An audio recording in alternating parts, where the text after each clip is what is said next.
오늘 날씨가 꾸물해서 아마 어르신들은 더 몸이 찌뿌둥하시고 점심 식사도 하셨고 또 한 30분 찬양도 뜨겁게 했고 이제 한 5분만 가만히 말씀만 듣고 있어도 막 하늘로부터 잠이 쏟아지는 역사가 막 일어날 확률이 높은데 그래도 마지막 시간 한번 집중해서 또 잠시 은혜 받았으면 좋겠습니다. 오늘 마지막 말씀이 공교롭게도 들을 게 있는 자는 들을지어다. 오늘 끝까지 집중해서 은혜 받으실 분들은 크신 은혜 받으시기 바랍니다.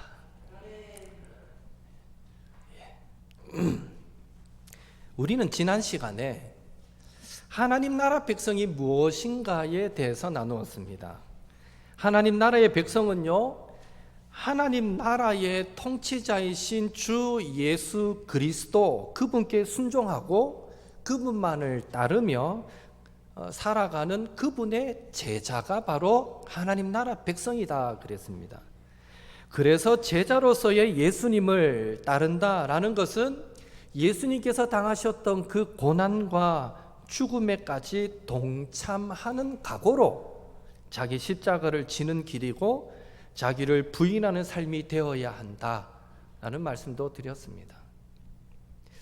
이렇듯 하나님 나라의 백성, 예수님의 제자로서의 삶이 자기 십자가를 지고 자기를 부인하는 삶으로 이어지기 때문에 우리 성도의 제자로서의 삶은 억지로나 혹은 맹목적으로 이루어지는 신앙생활이 되어서는 안 됩니다. 오히려 그 반대로 합리적으로 생각하고 진지하게 숙고하는 신앙생활이 되어야 합니다. 다시 말해 성도의 제자로서의 삶은 큰 희생에도 불구하고 예수님을 따라가는 그 삶이 가장 고귀하고 복되다라는 사실을 분명하게 알고 지성적인 이해죠. 지성적 이해. 분명하게 알고 내가 그 길을 기쁨으로 쫓겠습니다. 기뻐하고 감정적으로 수용하고 그리고 예수님과 그분이 약속하신 것을 얻기 위해 내 스스로 내린 결정, 의지적 선택입니다. 그런 결정이어야 한다라는 것입니다. 우리의 신앙생활이 맹목적이거나 억지로 강요된 신앙생활이면 절대 그런 아름다운 제자의 삶을 살아갈 수 없습니다. 그런 의미에서 오늘 본문은요, 누가 예수님의 제자가 될 수 있는지 없는지를 우리 스스로 한번 진지하게 숙고하게 만들어주는 그런 본문입니다. 예수님은 많은 무리들과 함께 길을 걸어 가시다가 제자됨의 조건 3가지를 가르쳐 주셨습니다. 첫째, 예수님을 따르는 제자가 되려면 자기 부모와 처자와 형제와 자매와 더욱이 자기 목숨까지 미워해야 한다라고 말씀하셨습니다. 26절 같이 읽겠습니다. 무릇 내게 오는 자가 자기 부모와 처자와 형제와 자매와 더욱이 자기 목숨까지 미워하지 아니하면 능히 내 제자가 되지 못하고. 여러분, 예수님의 제자가 되기 위해 부모, 형제, 처자식을 미워해야 한다라는 이 말씀을 우리가 어떻게 이해하면 되겠습니까? 최재혁 집사님, 그 채용 집사님 미워할 수 있겠어요? 쉽지 않잖아요. 김병욱 장로님, 정지영 권사님 미워할 수 있겠습니까? 안 되잖아요. 예. 저도 우리 집 사람 못 미워해요. 예. 그런데 예수님의 제자가 되려면 미워해야 된다. 그럼 이 미워한다라는 말의 의미부터 우리가 정확하게 이해를 해야 본문의 이해가 명확해지겠죠. 26절에 나오는 미워한다라는 이 표현의 원어적인 의미는 실제로 내가 감정적으로 싫어하거나 미워해라 이런 뜻이 아닙니다. 그것보다는 다른 것을 더 사랑하고 더 중요하게 여겨라 이런 의미로 우리는 받아들이셔야 됩니다. 다시 말해서 예수님의 제자가 되기 위해서는 부모, 형제, 처자식을 미워하거나 싫어하는 것이 아니라 당연히 부모, 형제를 사랑하고 처자식을 사랑해야 하는데 우선순위에 있어서 그들보다도 예수님을 더 사랑하고 더 중요하게 여겨야 한다. 이 말을 미워해야 한다라는 말로 표현했던 것입니다. 그리고 둘째로 예수님을 따르는 제자가 되려면 자기 십자가를 지고 예수님을 쫓는 자가 되어야 한다라고 말씀하십니다. 27절 같이 읽습니다. 누구든지 자기의 십자가를 지고 나를 따르지 않는 자도 능히 내 제자가 되지 못하리라. 여러분 아시다시피 당시의 십자가는 수치와 조롱과 멸시의 대상이었습니다. 그리고 가장 고통스러운 사형 형벌 제도였습니다. 이런 사실을 전제할 때 예수님께서 이 십자가 처형까지 예로 들면서 나의 제자가 되려면 자기 십자가를 지고 쫓으라 라고 하신 것은 결국 어떤 고난이라도 감수할 각오로, 죽음이라도 불사할 각오로 예수님을 따라야 한다라는 의미가 되는 것입니다. 셋째로 예수님을 따르는 제자가 되려면 자기의 모든 소유를 버리고 예수님을 쫓는 자가 되어야 한다고 말씀하십니다. 33절 같이 읽습니다. 이와 같이 너희 중에 누구든지 자기의 모든 소유를 버리지 아니하면 능히 내 제자가 되지 못하리라. 아멘. 예수님께서 한 부자 청년에게 너의 모든 소유를 가난한 자들에게 주고 나를 쫓으라 했을 때 그 부자 청년이 근심하며 떠나갔던 그 사건을 여러분 기억하실 것입니다. 그 사건을 전제할 때에 여기에 모든 소유를 버리라 라는 이 말은 실제로 자신의 모든 소유를, 모든 돈을 포기하라 라는 의미보다는 그것들을 예수님보다 더 의지하거나 중요하게 생각해서는 안 된다라는 것이고, 오히려 그 소유를 주님의 뜻에 합당하게 사용해야 한다라는 의미임을 우리는 알 수 있는 것입니다. 내 모든 소유를 버려라 이 말은 그것보다도 주님을 더 중요하게 생각하고 필요하다면 주님의 나라를 위해서 아름답게 사용해라, 이런 의미로 받아들이시면 되는 거죠. 여러분은 스스로 생각하실 때 이 세 가지 조건 중에 어떤 조건이 가장 그래도 지키기가 쉽고 어떤 조건이 가장 지키기가 어렵습니까? 여러분 스스로 생각할 때 무엇입니까? 저는 생각할 때 셋 중에 쉽게 지킬 것은 하나도 없는 것 같아요. 가족보다 예수님을 더 사랑해야 한다는 것, 그러고 싶지만 실제 그러기가 쉽지 않습니다.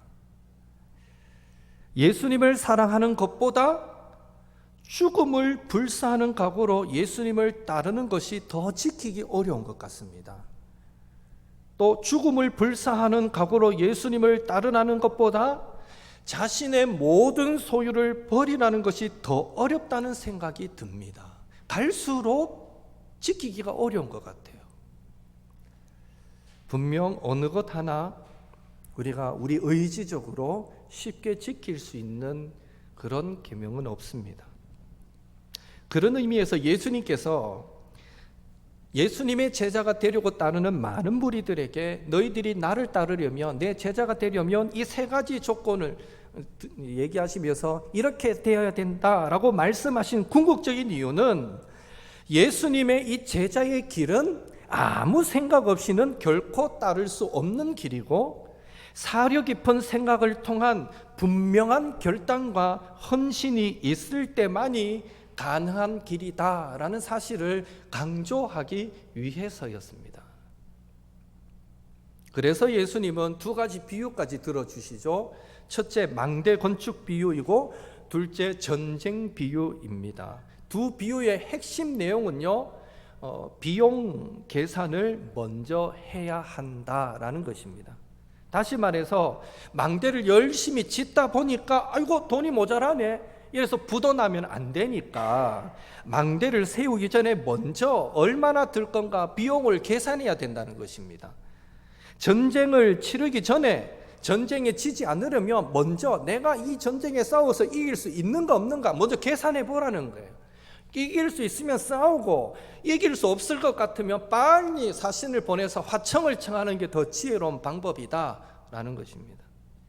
이 비유를 가지고 예수님은 예수님의 제자가 되기를 원하는 자들에게 너희들이 예수님의 제자가 되겠다고 나섰다가 중간에 포기하거나 망신당하지 않으려면 제자가 되기 전에 먼저 예수님을 따를 때 지불해야 할 비용이 무엇이고 예수님을 따를 때 얻게 되는 유익이 무엇인지를 충분히 비교해 보아라는 것입니다. 그런 비교 끝에 진지하게 결단하고 헌신해야만 참된 제자의 길을 흔들림 없이 두려움 없이 걸어갈 수 있다라고 지금 말씀해 주고 있습니다. 그렇다면 예수님의 제자가 되려면 어떤 비용을 지불해야 됩니까? 앞서 살펴본 대로 세 가지 조건이 지불해야 할 비용입니다. 다시 말해 예수님의 제자가 되기 위해서는 자기 부모와 처자와 형제 자매와 혹 불화할 수도 있고 신앙 때문에 어떤 때는 그들을 떠나야 하거나 희생할 수밖에 없을 때도 있으며 심지어 자신의 죽음까지도 감수해야 할 때가 있는 것입니다. 또한 모든 소유를 예수님을 위해 그분의 가르침에 순종하기 위해 포기하거나 사용해야 할 때도 있다라는 것. 이것이 바로 예수님을 따르는 제자가 되기 위해서 지불해야 할 비용입니다. 반면에 예수님의 제자가 되면 어떤 유익이 있습니까? 마가복음 10장 28절에서 30절 같이 읽겠습니다. 베드로가 여짜와 이르되 보소서 우리가 모든 것을 버리고 주를 따랐나이다. 예수께서 이르시되 내가 진실로 너희에게 이르노니 나와 복음을 위하여 집이나 형제나 자매나 어머니나 아버지나 자식이나 전토를 벌인 자는 현세에 있어 집과 형제와 자매와 어머니와 자식과 전토를 100배나 받되 박해를 겸하여 받고 내세에 영생을 받지 못할 자가 없느니라. 아멘. 예수님의 제자가 되어 살면 내세에 장차 죽어서 하나님 나라에 들어가 영생의 복을 이 천국에서의 그 삶을 살게 될 것이다 라고 이런 유익이 있다라고 말씀하고 있고 또한 이 현세에서도 하나님 나라의 현시라고 할 수 있는 이 교회에서 예수님을 따르기 위해서 우리가 버린 그것에 100배나 더 되는 복을 누리게 될 것이다 라고 말씀해 주고 있습니다. 여기서 어떤 성도들은 예수님의 제자가 되기 전에 제자가 되었을 때 내가 지불해야 하는 것이 무엇이고 제자가 되면 내가 얻는 것이 무엇인가를 먼저 계산하는 것이 이것이 진정 참된 제자의 태도입니까? 이거 좀 잘못된 자세 아닙니까? 라고 생각하실 수도 있습니다. 이런 경우인 것이죠. 어떤 회사에서 신입사원을 뽑는 면접을 한다고 칩시다. 한 사람은 면접을 보는데 어떤 일이든 시켜만 주십시오. 제가 최선을 다해 열심히 일하겠습니다 하는 사람이 있고 어떤 사람은 면접을 보는데 하루에 일은 몇 시간이나 합니까? 내가 월급은 얼마나 받습니까? 하고 꼼꼼하게 따져 묻는 사람이 있다고 칩시다. 여러분이 면접관이라면 통상적으로 일반적으로 어떤 사람이 더 마음에 듭니까? 뭐 이것저것 따지지 않고 맞게만 주시면 최선을 다해서 일하겠습니다. 이런 자세가 일반적으로는 더 맞는 자세입니다. 그런 생각 때문에 제자로서 뛰들면 되는 거지. 뭐 제자가 되기 전에 제자가 되면 얼마나 비용 지출을 해야 되고 받는 유익은 뭐고 이거 따져보고 이러고 제자가 되는 게 이게 맞나? 무조건 가야 되는 거 아니가? 이렇게 생각하는 게 우리의 자연스러운 생각이지만 그러나 조심스러운 것은요. 아까 회사 얘기를 다시 들면 무조건 막 시켜만 주면, 뽑아만 주면 열심히 하겠습니다 하는 사람은 가령 이런 경우가 생기는 거죠. 뽑아놨더니 일을 조금 배우는가 싶은데 다른 회사에서 더 좋은 조건으로 주겠다면 금방 안녕히 계십시오 하고 떠나갈 사람이라는 거죠. 반면에 처음은 좀 깐깐해 보였는데 이 사람은 면접을 보고 이 회사에서 일하면 이만한 시간에 내가 일을 해야 되고 이런 노력을 해야 하고 그래서 이런 정도의 내가 유익을 얻는데 다른 회사에 가면 이만하고 이만한데 그래도 이 회사는 앞으로 비전이 있고 내가 장기적으로 여기서 일하면 나쁘지는 않겠다 충분히 고민하고 내가 잃을 것과 얻을 것을 충분히 비교하고 그래서 그만 내가 여기 다니는 게 좋겠다라고 결정하는 사람이라면 이런 사람은 웬만해서는 배신하지 않고 신실하게 그 자리를 지키는 그런 충성스러운 또 일꾼도 될 수 있다는 것입니다. 그런 의미에서 예수님의 제자가 되기 위한 이 비용 계산은 내가 예수님의 제자가 되기 위해 희생해야 할 것은 무엇이고 내가 그렇다면 얻게 되는 것은 무엇인가, 이런 비용 계산은 믿음이 적은 것이 아니라 모든 참된 예수님의 제자의 특징이다라고 말할 수 있습니다. 오히려 이런 비용 계산의 과정을 거친 성도가 더 훌륭한 예수님의 제자가 될 확률이 높은 것입니다. 왜 그렇겠습니까? 충분히 제자로서의 비용 계산을 하지 않은 성도는 예수님의 가르침대로 순종하며 살지 않거나 예수님을 위한 고난과 희생을 거부하는 것과 같기 때문입니다. 마치 돌짝밭에 뿌려진 씨앗이 믿음의 뿌리가 깊이 내리지 못해서 금방 말라서 죽어버리는 것처럼 이 제자로서의 비용 계산을 하지 않은 성도는 조그만한 어려움 앞에서 금방 제자로서의 삶을 후회하거나 포기하기가 쉬워지는 것입니다. 그런데 중요한 사실은 싫든지 좋든지 간에 원하든지 원치 않든지 간에 저와 여러분은 우리는 예수님을 믿고 세례 받을 때 이미 예수님의 제자로 살기로 서약하고 서원한 자들이라는 것입니다. 이제 돌릴 수도 없어요. 이미 우리는 하나님의 자녀, 하나님 나라의 백성, 예수님의 제자가 되었다라는 것입니다. 그렇다면 이제 우리가 해야 할 일은 무엇이겠습니까? 처음 예수님을 믿고 세례 받을 때 우리가 이게 똥인지 된장인지 구분도 안 된 채 예수님을 믿겠다고 예수님의 제자로 살겠다고 고백했다면 이제는 지금부터라도 예수님의 참된 제자로 살기 위해 예수님의 제자로 살기 위한 비용 계산을 진지하게 하고 주님께서 기대하시는 나의 십자가를 지는 삶을 우리는 살아가야 하는 것입니다.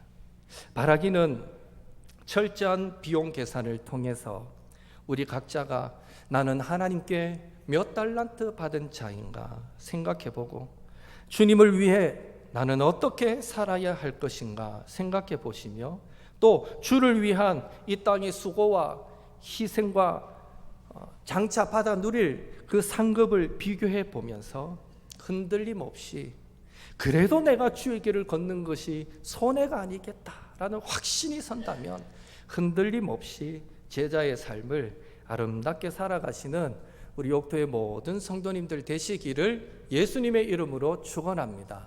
확신하건대 우리가 우리 스스로 노력해서 이 땅에서 소유할 수 있는 그 모든 것보다 우리가 주님께 일정 부분 내가 헌신하며 살겠습니다 하고 드리면서 제자로 살아갔을 때 장차 받아 누리게 될 그 상급을 생각하면 훨씬 후자가 비교도 안 될 만큼 크다는 것, 이거 하나는 분명하게 믿으시고 그 확신 때문에라도 우리가 이 땅을 살아갈 때 어떤 순간에서도 헷갈리지 마시고 흔들리지 마시고 내가 결정하고 선택해야 될 순간이 온다면 내가 제자의 길을 선택하는 그것이 가장 유익된 길이다라는 그 확신 속에서 제자의 삶을 아름답게 살아가시기를 예수님의 이름으로 축복합니다. 우리 함께 같이 기도하겠습니다. 하나님, 철저한 비용 계산, 각자가 하나님 앞에서 나는 하나님 앞에 어떻게 살아야 할 것인가, 비용 계산을 통한 흔들림 없는 제자의 삶을 이 땅에서 아름답게 살아가게 하옵소서. 바라기는 늘 이 땅에서 날 위한 주님의 십자가의 사랑이 얼마나 큰가를 잊어버리지 않게 하시고, 또 장차 우리가 천국에서 받아들일 상급이 얼마나 귀한가를 잊지 않게 도와주시고, 매사에 이 두 가지를 기억하면서 이 땅에 주어진 삶을 제자로서 아름답게 살아가게 하옵소서. 우리 이런 제목으로 한번 같이 합심해서 기도한 시간을 갖겠습니다. 사랑의 하나님, 이 시간에 이 오후 시간 하나님, 한 번 더 우리가 말씀을 나누며 공부하며 우리가 제자로 살아간다는 것이 무엇인가를 생각해 보았습니다. 아버지여, 우리가 늘 날 위한 주님의 십자가, 그 사랑, 그 은혜가 얼마나 크고 넓고 높고 한이 없는 사랑이었는가를 하나님, 우리가 항상 기억할 수 있도록 도와주시옵소서. 더불어 주여, 우리가 장차 저 천국에서 받아들일 상급이 얼마나 귀한 것인가를 또한 잊지 않게 도와주시옵소서. 하나님, 사도 바울의 고백처럼 이 땅에 잠시 잠깐 있다가 썩어질 그것과 비교할 수 없는 영원히 썩지 않을 그 상급을 우리가 늘 기억하게 도와주셔서 이 땅을 살아갈 때에 아버지여, 우리가 혹 이 땅의 것으로 인하여 영원한 것을 포기하는 어리석은 행동을, 어리석은 선택을 하지 않게 도와주시고, 늘 예수의 제자로서 우리가 선택해야 될 순간이 올 때에 기꺼이 주님의 제자의 삶을, 기꺼이 주의 나라와 영광을 위하여 나를 드리는 삶을 선택하는 데 주저하지 않는 우리 옥토의 모든 성도들이 되도록 도와주시옵소서. 우리 안에 기준이 불분명해지면 하나님, 우리는 선택함에 있어서도 혼돈을 겪게 되고 아버지 갈팡질팡하게 됩니다. 그러나 우리 안에 예수님의 십자가보다 더 귀한 것이 없다는 기준이 분명하게 서게 되고, 내 안에 장차 받은 누릴 천국의 상급에 비할 것이 아무것도 없다는 확신이 서게 되면 이 땅을 살아갈 때에 매번 매순간 우리는 주님이 원하시는 그 선택을 하며 제자로서의 흔들림 없는 믿음의 삶을 살아가게 될 줄로 믿습니다. 주여, 오늘까지도 우리를 붙잡아 주셨고 여기까지 우리의 믿음을 지켜주셨고 성장시켜 주셨고, 지금도 하나님의 자녀로 아름답게 살아가도록 우리를 빚어가고 계시는 주여, 앞으로도 더 영광스럽게 쓰임받게 만들어 주시고, 하나님 앞에 아름답게 아버지 비용 계산하며 내가 하나님 앞에 드릴 것이 무엇이고 내가 또 받아 누릴 것이 무엇인가를 늘 비교하고 생각하면서 아버지 그 상급을 사모하고 소망하며 이 땅을 늘 힘있게 살아갈 수 있는 저희들 모두가 되도록 주여 축복하여 주시옵소서. 이 한 주간도 살아갈 때에 주님 도와주시옵소서. 우리가 그냥 사는 것이 아닙니다. 예수님의 제자로 사는 것이고 하나님의 자녀로 사는 것입니다. 하나님 그리스도인으로 또 이 한 주간을 살아가오니 주여, 우리의 삶을 지켜주시고 우리의 언어 행실을 통해서 온전히 하나님 영광 드러내는 저희들 모두가 되도록 주여 축복하여 주시옵소서. 주여 도와주시옵소서. 하나님, 기준이 분명하지 않으면 늘 우리는 갈팡질팡할 수밖에 없습니다. 주여, 소망합니다. 우리 안에 날 구원하신 예수님의 십자가, 그 사랑의 넓이와 높이와 깊이와 그 한이 없음을 우리가 날마다 분명하게 깨달아 알 수 있게 도와주시옵소서. 더불어 주님, 정말 장차 받아 누릴 저 천국에서의 상급이 이 땅의 그 어떤 것과 좋게 비할 바가 되지 못한다라는 이 분명한 믿음의 확신도 우리 안에 있게 도와주시옵소서. 이 두 가지 분명한 기준이 있기 때문에 이 땅을 살아갈 때에 순간순간 우리가 선택의 그 기준, 선택의 순간에 우리는 늘 예수의 제자로서의 바른 선택을 할 수 있게 도와주시고, 주님을 기쁘시게 하는 선택을 하여서 날마다 주님을 높여드리는 삶을 아름답게 살 수 있도록 주여 도우시고 역사하여 주시옵소서. 이 한 주간도 살아갈 때에 주여, 우리는 그리스도인으로 살게 됩니다. 우리의 언어 행실을 지켜주시고 주님 영광 나타내게 하시옵소서. 주여, 우리를 통해서 주님의 살아계심을 드러내게 하시옵소서. 이 한 주간도 영광스럽게 쓰임받는 복된 한 주간이 되도록 주여 축복하여 주시옵소서. 예수님의 이름으로 기도하옵나이다. 아멘. 이제는 우리 주 예수 그리스도의 은혜와 아버지 하나님의 크신 사랑하심과 성령님의 감동 감화 교제 교통하심이, 내가 받은 사랑과 은혜가 얼마나 큰가를 늘 기억하고 그에 비해 내가 주님께 드린다 한들 드릴 수 있는 것의 그 양이 어느 정도인가를 생각하면서 늘 은혜에 빚진 마음으로, 감사하는 마음으로 주님 부르실 때에 제가 여기 있습니다, 나를 드립니다, 나를 사용하여 주옵소서, 바른 선택으로 하나님을 영광스럽게 해드리는 제자의 삶을 살게 하옵소서 사모하시는 우리 모든 옥토의 성도들, 그 심령 위에, 생활 위에 영원토록 함께 있을지어다. 아멘.